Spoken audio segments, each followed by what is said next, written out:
അദ്ദേഹത്തിൻ്റെ അഭിപ്രായമായിരിക്കും അത് ഞാനതിനകത്ത് ഒരു കോൺട്രവേഴ്സിക്കൊന്നുമില്ല.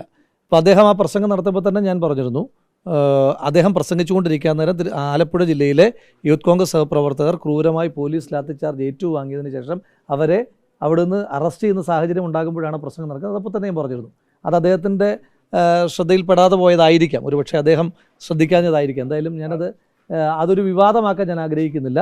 ജനങ്ങൾക്ക് നല്ല ബോധ്യമുണ്ട്, പാർട്ടിയുടെ മുന്നണിയുടെ നേതാക്കന്മാർക്ക് അത് ബോധ്യമുണ്ട്. പലകുറി ആ നേതാക്കന്മാരൊക്കെ പലകുറി അത് പറഞ്ഞിട്ടുള്ളതാണ്, ജനങ്ങൾ സാക്ഷ്യപ്പെടുത്തിയിട്ടുള്ള ബോധ്യങ്ങളുണ്ട്. അതുകൊണ്ടാണ് ചോദിച്ചത്, അതായത് ഒരു കോൺഗ്രസിന്റെ മുതിർന്ന നേതാവിനെ തന്നെ നിങ്ങൾ സമരം ചെയ്യുന്നുണ്ട്, മർദ്ദിക്കുന്നുണ്ട് എന്നുള്ളത് ബോധ്യപ്പെടുത്തേണ്ട. അദ്ദേഹത്തെ ബോധ്യപ്പെടുത്താൻ ഞാൻ ശ്രമിക്കുന്നില്ലല്ലോ, ഞാൻ അദ്ദേഹത്തെ ബോധ്യപ്പെടുത്താൻ ശ്രമിക്കുന്നില്ലല്ലോ.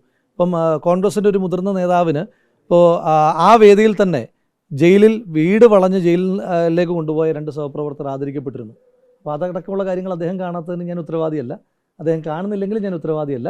അദ്ദേഹത്തെ ബോധ്യപ്പെടുത്തേണ്ട ശ്രമവും നടത്തുന്നില്ല. പൊട്ടി ഒഴുകി വരുന്നത് പോലെ കോൺഗ്രസിലേക്ക് ആളുകൾ വരുമെന്ന് പറയുമ്പോൾ തൊട്ടപ്പുറത്ത് CV ബാലേന്ദ്രൻ്റെ ഒരു വിമർശനം അങ്ങ് കേട്ടിരിക്കുമല്ലോ. മുകളിൽ നിന്ന് കെട്ടിയിറക്കിയ MLA ആണ്, അല്ലെയായി പിന്നീട് അഹംഭാവം, അങ്ങനെ ഒരുപാട് പരാമർശങ്ങൾ. എന്താണ് നടക്കുന്നത്? അല്ല, അതൊന്നും അല്ല, അങ്ങനൊന്നും ഇല്ലാതാകില്ല. തൃത്താല ഉൾപ്പെടെ തിരിച്ചു പിടിച്ചുകൊണ്ട് ഞാൻ നേരത്തെ തുടക്കത്തിൽ പറഞ്ഞല്ലോ, തൃത്താല ഇതിനേക്കാൾ വലിയ വിവാദങ്ങളും എന്തെല്ലാം വാർത്തകളായിരുന്നു ഈ പാലക്കാടുമായിട്ട് ബന്ധപ്പെട്ടിട്ട് 6 മാസം മുൻപ് ഓരോ മാധ്യമങ്ങളിലും പല നേതാക്കന്മാരുടെ പ്രസ്താവനകളൊക്കെ.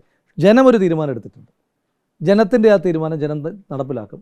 അത് നടപ്പിലാക്കാൻ ബാധ്യതയുള്ള, ജനത്തിന് ബോധ്യമുള്ള ജനപ്രതിനിധികൾ ഈ നാട്ടിൽ നിന്നുണ്ടാവുകയും ചെയ്തത് തൃത്താല തിരിച്ചു പിടിച്ചുകൊണ്ട്, പാലക്കാട് ജില്ലയിലെ തിരിച്ചുവരവ് തൃത്താല തിരിച്ചു പിടിച്ചുകൊണ്ടായിരിക്കും തുടങ്ങുന്നത്.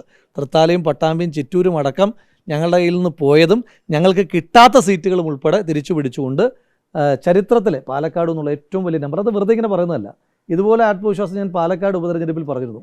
ഇതേ ആത്മവിശ്വാസം നിങ്ങളുടെ നിരവധി ചോദ്യങ്ങൾക്ക് നിലമ്പൂരിൽ പറഞ്ഞിരുന്നു. അത് വെറുതെ നമ്മുടെ ഒരു ആഗ്രഹമല്ല പറയുന്നത്, ആത്മവിശ്വാസമാണ് പറയുന്നത്. ആ ആത്മവിശ്വാസം പറയുന്നതിനകത്ത് കൃത്യമായ ഗ്രൗണ്ട് വർക്കുകളും കൃത്യമായ ബോധ്യങ്ങളുടെയും അടിസ്ഥാനത്തിലാണ് പറയുന്നത്. അപ്പോൾ അതുകൊണ്ട് ആ ചലനം പാലക്കാട് തൃത്താല തിരിച്ചുപിടിക്കുന്നു പറയുമ്പോൾ കഴിഞ്ഞ തവണ വളരെ നേരിയ വോട്ടിനാണ് പരാജയപ്പെടുന്നത്. അതിനും ഒരു ഈ ഗ്രൂപ്പിസവും അതിന് തൃത്താലയിലെ ജനങ്ങൾ അതിൽ ദുഃഖിക്കുന്നുണ്ട്. തൃത്താലയ്ക്ക് 5 വർഷം മുൻപ് പറ്റിയ 4.5 വർഷം മുൻപ് പറ്റിയ ആ പിഴവിനെക്കുറിച്ച് ഓർത്ത് തൃത്താല ഇപ്പോൾ ഖേദിക്കുന്നൊരു സാഹചര്യമുണ്ട്.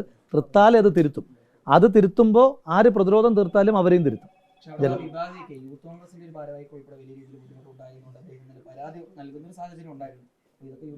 തീർച്ചയായിട്ടും സംഘടനയ്ക്ക് ഒരു ജനാധിപത്യ പ്രസ്ഥാനമാണ്. സംഘടനയ്ക്കകത്ത് അത്തരത്തിലുള്ള പരാതികൾ വന്നു കഴിഞ്ഞാൽ അത് ഗൗരവത്തോടു കൂടി തന്നെ അത് പരിശോധിക്കും. അതിന് പരിഹാരം കണ്ടെത്താൻ പറ്റുന്ന നേതൃത്വം അത് യൂത്ത് കോൺഗ്രസിനുമുണ്ട്, കോൺഗ്രസിനുമുണ്ട്, UDF നുമുണ്ട്.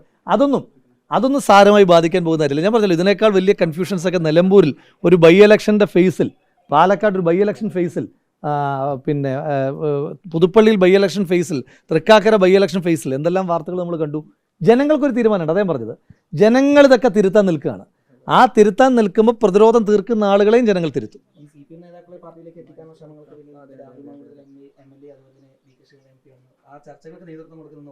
അല്ല, അത് ഇപ്പോൾ അങ്ങ് പറയുന്നതാണ്. അങ്ങനെ ഒരു ചർച്ചയോ അല്ലെങ്കിൽ ഈ ചാക്കിട്ടുപിടുത്തമോ ഒന്നുമല്ല നമ്മൾ ഉദ്ദേശിക്കുന്നത്.